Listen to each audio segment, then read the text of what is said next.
প্রাথমিক সিমটম যেটা পেশেন্টরা usually complain করে বা সাধারণ মানুষরা কমপ্লেন করে যে আমার খেলেই, এটা কিন্তু ইমিডিয়েটলি প্রবলেম হয় না। এটা খাবার মিনিমাম 15 to 20 মিনিটস পর পেশেন্টের হার্ট বার্ন কমপ্লেন করবে। আমার এই চেস্টটা এখানটা পুরো জ্বলে যাচ্ছে। This is called retrosternal burning pain. মানে এই যে আমাদের মাঝখানের যে শক্ত হাড়টা আছে, এর খাদ্যনালীর যে রেডিয়েশন পেন হচ্ছে, আমরা তো এখানে বাইরে থেকে বুঝতে পারবো। এটা জ্বলে যাবে, একদম লঙ্কা বাটার মতন জ্বালা করা। এখানে কিন্তু কলিকি পেন হবে না, একদম লঙ্কা বাটার মতন জ্বালা করবে। জাস্ট এই জ্বালাটা একদম গলা পর্যন্ত, থ্রোট পর্যন্ত চলে আসবে। অনেক পেশেন্টে কমপ্লেন করতে পারে মুখে আমার টক জল চলে আসছে, এটাও একটা কোনো কমপ্লেন আসতে পারে। ফার্স্ট কমপ্লেন হচ্ছে ইমিডিয়েটলি আফটার ফুড নয়, 15 to 20 মিনিট পর পেশেন্ট কমপ্লেন করবে রেট্রোস্টার্নাল বার্নিং পেন। আর গলায় যেন একটা কিছু বেঁধে আছে। ডাক্তারবাবু, আমার মনে হচ্ছে গলায় একটা কিছু বেঁধে আছে। এই 2 নম্বর কমপ্লেন।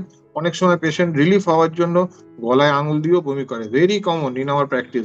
পেশেন্টরা গলায় আঙুল দিয়ে induce vomiting, that is very bad practice আর ভেরি ডেঞ্জারাস। কারণ আমি পুরো ইনভাইট করছি অ্যাসিড জুসটাকে বের করে দিতে, এবং এরকম রিপিটেড হতে থাকলে আস্তে আস্তে ইসোফেজিয়াল ওয়াল পুরোটাই বার্ন হবে, মানে পুড়ে যাবে। অতএব এই ফার্স্ট কমপ্লেন হচ্ছে বার্নিং পেন। সেকেন্ড কমপ্লেন হচ্ছে চোকিং, মানে গলায় কিছু আটকে আছে। থার্ড কমপ্লেন হচ্ছে ব্লোটিং অ্যান্ড বার্পিং, মানে পুরো পেটটা একদম টাইট হয়ে থাকে।